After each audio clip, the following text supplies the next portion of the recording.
Dario Vizinger, zanimiv štajerski derbi, na koncu zmaga Maribora, pa vendarle najprej celjsko vodstvo. Kazalo je, da imate kar dolgo časa zadeve pod nadzorom, na to pa se je zgodil preobrat. Kako ste vi videli to tekmo?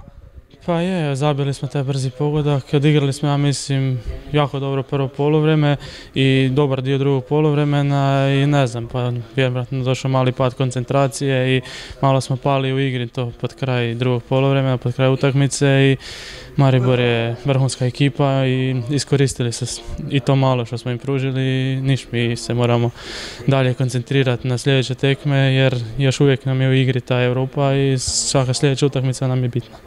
V prvem polčasu ste navdušili navijače, je bil to eden boljših polčasov Celja v tej sezoni? Pa kao što sam rekao, mislim da smo odigrali jedan bolje poluvreme u toj sezoni. Nismo stvarno niš pustili ni Mariboru, a znamo kako ekipi se radi. Mi smo odigrali na vrlo visokom nivou.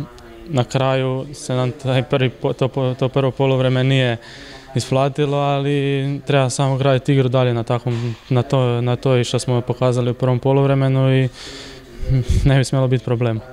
Dario, naslednja tekma že v soboto, Domžale. Domžalčani so danes kar 4-1 slavili v Stožicah, očitno so v dobri formi. Isto znamo kako ekipi se radi, da su jako dobra ekipa.